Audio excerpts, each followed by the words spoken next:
BPF long live. Agramoli Jindabad. Juviraj Musumantri Jindabad. Kukrada district Jindabad. BPF long live. Thank you. Nana BPF dolani ke khat khastai nani ni aro silai ko. Mabaji pudai tilana ni nana bebaji jadi dijati mohore betul na boleh. गिबि गिबियाव नोंथांमोननि चेनेलखौ आङो गोसो गोरबोनिफ्राय सिबिनाय आरो खुलुमनाय बावहरग्रोबाय। दिनैनि बे गोथार बाथौ सानाव आं दिनै बनगाव 9 नम्बर बनगाव समस्तिनिफ्राय ड्राफ्टजों लोगोसे एप्लिकेसन आं दिनै जोंनि डिस्ट्रिक्ट BPF दलनि प्रेसिडेन्ट आरो सेक्रेटारिनि आखायाव गथायबाय आरो बेजों लोगोसे जोंनि बनगामियाव बनगाव ब्लकआव 9 नम्बर समस्तियाव कुनु दोलो गैया दिनैसिम BPF को फेजेननो हानाय कुनु शक्ति दोलो गैया आरो नुहुराखैबो आं दे BPF दोलोखौ फेजेननो हानाय जोंनि 9 नम्बर बनगाव कुनु बाहाय दस्रा दोलो गैया जों BPF दोलोखौ फेजेननो हानाय आं बेखौ रोखायै बुंगोन आरो जेथु सिगाङाव BPF निफ्राय खालामनाय राजकुमार दं BJP आव दं BPF नि सिगां भटआ गावनो बे जोंनि थाखाय एथ' प्रभाबशाली नङा बिथाङा जोंनि BPF निफ्रायसो देरहालांदों बिथाङाथ' BJP जानानै देरहायाखै BPF नि मानसिफ्रासो बिथांनो भट होनानै बनगावनिफ्राय समस्तिनिफ्राय देरहाहरदों बिथांखौ गतिके बे दा बेजों साफा सानै थांदों माखासे स्वार्थ लबिया मानसिफोर दङ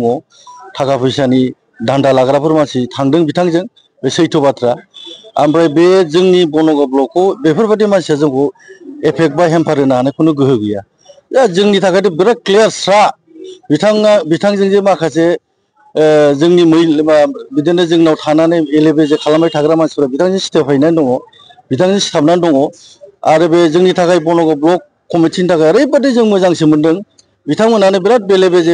खालामबाय थायो थाखा फैसानि दा बिथांजों जमा जानानै दंहैयो आं बिनि थाखायनो रोजा रोजा साबायखरसो गोसो गोरबोनि बावहरनो लुगैदों आरो जोंखौ एफेक्ट होनो हाया BPF-खौ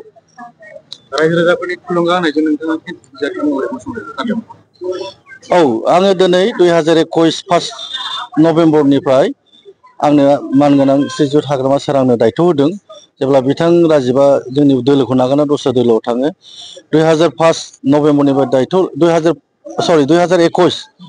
1 नभेम्बरनिफ्राय दायथ' लानानै आं दिनैसिम जोंनि Bangaon block committee parent women youth BSU गासिबो जेसेबां सेलखौ लानानै आं दिनै मोनफ्रोमबो प्राइमारि जोंनाव 13टा प्राइमारि दं मोनफ्रोमबो प्राइमारियाव हाबजोबनानै आं मोनदांबाय जोबोद गोख्रों जोंनि BPF दोलोआ गतिके BPF दोलोखौ फेजेननो हानाय बनगाव खुनु गोहो दोलो गैया दस्रा पार्टी आं बेखौ रोखा फैगौ BTC सायख'नायनि थाखाय नोंथाङा माबायदि इस्युखौ लानानै रायजोनि गेजेराव जोंनाथ' बेनो जोंनि BPF दोलोनि इस्युआ जाहैबाय शान्ति प्रगति जों बयजोंबो जेसेबां जोंनि BTC-आव जेसेबां जाति जनगोष्ठी दं जोंनि हाग्रामा सारा बुंबाय थायो बयखौबो मिलि प्रति जों सरकार दागोन आरो बयनिबो थाखाय जोंहा इकुवेल राइट्स होगोन होननानै सारा बारे बारे बुंबाय थायो आरो गोदोबो होबोदों आरो दाबो सारा होलांनो थाखाय राजि गतिके आङो सारनि माबाजों सारनि नियम खान्थिजों आं सोलोंलांगोन सारनि नियम खान्थिजों आं थांगोन आं बेखौ लानानै आंहा आसा दं बनगाव समस्तिनि थाखाय नोंथाङा जे दिनै आर'ज बिलाइखौ गथायबाय नोंथांनि आर'ज बिलाइखौ आजावगोन बा एक्सेप्ट खालामगोन होननानै फोथायनाय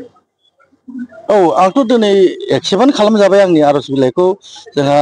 डिस्ट्रिक्टनि मानगोनां आफादगिरि देरहासार सारजों लोगोसे दिप्ति प्रसाद ब्रह्म बिथांमोना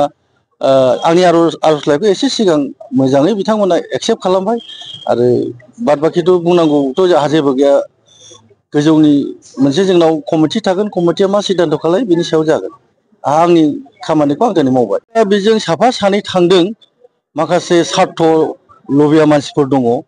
थाखा फैसानि दान्दा लाग्राफोर मानसि थांदों बिथांजों बे सैथो बाथ्रा ओमफ्राय बे जोंनि बनगाव ब्लकखौ बेफोरबायदि मानसिया जोंखौ एफेक्ट बा हेम्पार होनो हानाय खुनु गोहो गैया जोंनि थाखायथ' बिराद क्लियार स्रा बिथांजों जे माखासे जोंनि बिदिनो जोंनाव थानानै एले बेजे खालामबाय थाग्रा मानसिफोरा बिथांजों सिथाबफायनानै दङ बिथांजों सिथाबनानै दङ आरो बे जोंनि थाखाय बनगाव ब्लक कमिटिनि थाखाय ओरैबायदि जों मोजांसो मोनदों बिथांमोनानो बिराद बेले बेजे खालामबाय थायो थाखा फैसानि दा बिथांजों जमा जानानै दंहैयो आं बिनि थाखायनो रोजा रोजा साबायखरसो गोसो गोरबोनि बावहरनो लुगैदों आरो जोंखौ एफेक्ट होनो हाया BPF-खौ